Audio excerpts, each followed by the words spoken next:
Avery will not play tonight. Correct. Is there any update on him, or is he just still Feels sore from practice?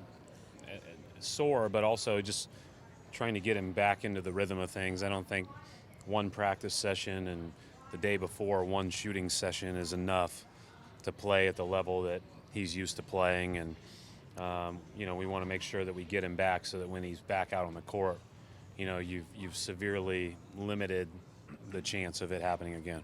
Should this take another week? I don't know. I've gathered that he's going to work out hard. He worked out hard today. He's going to do some 2-on-2 and 3-on-3 tomorrow, and I think he's day-to-day for Friday. Any other injury issues or changes to the starting lineup? Amir will start. Instead of Al? Injuries this season or this month. Do you have any other idea why, in particular, they struggled 8 and 9 in January?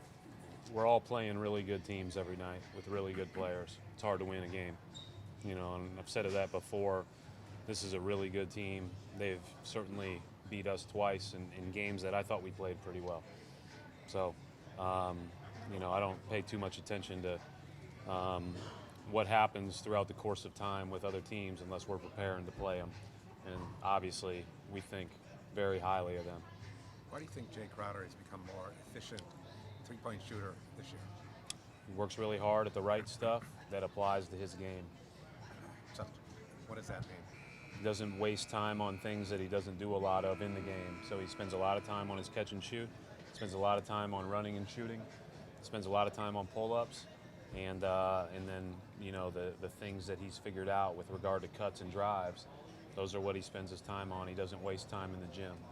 He works on the right stuff. He practices deliberately. What prompted the decision to go back to Amir, just non-Tunis or something else that you guys are? Yeah, so I think, I told you before when Jonas started against Houston, in an ideal world, I think we're a little bit flexible on that.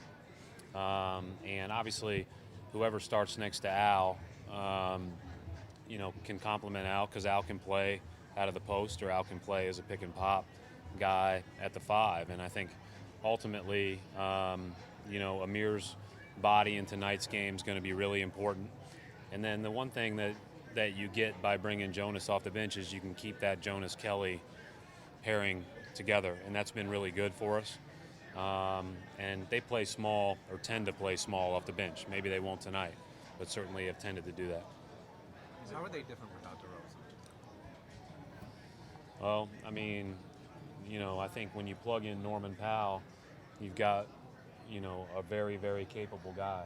He's a guy that came in and gave us 20 the first time we played, and every time it seems like he plays big minutes or starts, he has huge games. He had huge plays last night. And so they're a little bit smaller. They shoot more threes. But, obviously DeMar's a great player, but this is a really good team that's figured out how to play with and without him. This is a really hard game for us, regardless. Talk about Lowry. How is he such an impact player? He's terrific. I was just on the radio with Sean, and we were talking about, how we've talked about some of the shots Isaiah makes here, and then you watch last night's game, and Lowry just makes incredible plays and incredible shots. And, I think there's so many guards right now that can make just exceptional plays off the dribble. And maybe more so at a higher efficiency. I don't know what the numbers would say, but sure seems like at a higher efficiency with level of difficulty than I've seen before. And Lowry's one of the best at it. Is he like Isaiah, that they're able to turn it on, raise their level in games? He's been incredible in the fourth quarters from the games I've watched.